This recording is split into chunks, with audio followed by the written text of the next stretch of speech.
یہ سبھی فیصلے اس عددی اکثریت کی بنیاد پر ہوں گے جس کا حصول ہی شک و شبے سے بالاتر نہیں، تو اندازہ کیا جا سکتا ہے کہ مستقبل میں کتنی پیچیدگیاں ہماری منتظر ہیں۔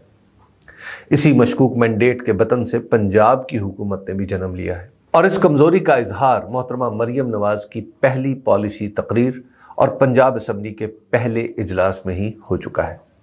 جو حکومتیں منصفانہ اور شفاف انتخابات کے نتیجے میں بنتی ہیں، ان کا ایجنڈا سیاسی کارکن بناتے ہیں۔ مسلم لیگ نون چونکہ پنجاب اسمبلی میں بھی الیکشن کمیشن کے جاری کردہ نتائج کی وجہ سے اکثریت میں ہے، اس لیے اس کا بھروسہ اپنی سیاسی سوچ پر نہیں بلکہ بیوروکریسی کے بنائے ہوئے منصوبوں پر ہے۔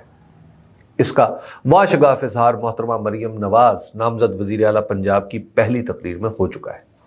اس تقریر کا ایک ایک لفظ یہ بتا رہا تھا کہ محترمہ یا ان کی جماعت کے پاس پاکستان کے سب سے بڑے صوبے کے لیے کوئی نئی بات نہیں۔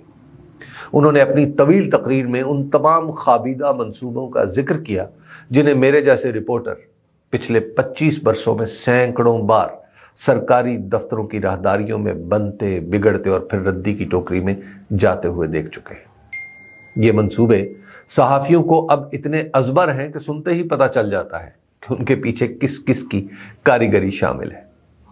منصوبوں کے اعلان کے علاوہ مسلم لیگ نون نے جس طرح پنجاب اسمبلی کے پہلے اجلاس میں جناب نواز شریف کی تصویریں اٹھا کر شرکت کی ہے، یہ بتانے کے لیے کافی ہے کہ اسے حکومت میں ہونے کا یقین ہے نہ اپنے مینڈیٹ کا بھروسہ۔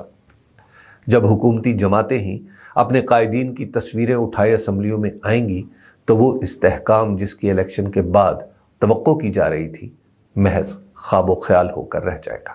کہنے کو ایک مخلوط حکومت ہے جو پاکستان پیپلز پارٹی اور پی ایم ایل این نامی دو جماعتوں پر مشتمل ہے، اور یہ دونوں الگ الگ جماعتیں ہیں جن کے پاس اپنے اپنے حاصل کردہ ووٹوں کی سرکاری رسیدیں بھی موجود ہیں۔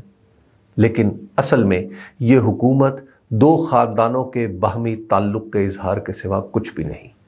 ایک بھٹو زرداری خاندان ہے اور دوسرا شریف خاندان جو در حقیقت اس حکومت میں حصے دار ہے۔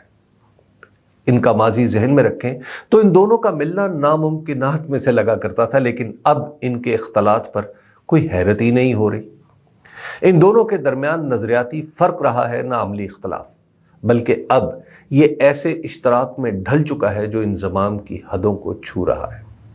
کبھی عمران خان کہا کرتے تھے کہ ایک وقت میں یہ لوگ میرے خلاف اکٹھے ہو جائیں گے، تو شاید یہ وہی وقت ہے، یا شاید یہ دونوں ہمیشہ سے اکٹھے تھے مگر دکھائی الگ الگ دیا کرتے تھے۔ پہلے کچھ بھی تھا، آج حقیقت یہ ہے کہ یہ دونوں ایک ہو چکے ہیں۔ ان دونوں خاندانوں کی مبلغ سیاست یہ رہ گئی ہے کہ وہ عمران خان کی مخالفت میں نام پیدا کریں۔ جہاں تک ملک، کسی صوبے یا عوام کے مسائل ہیں تو وہ ان سے حل ہو سکتے ہیں، نہ انہیں ان کا ادراک ہے۔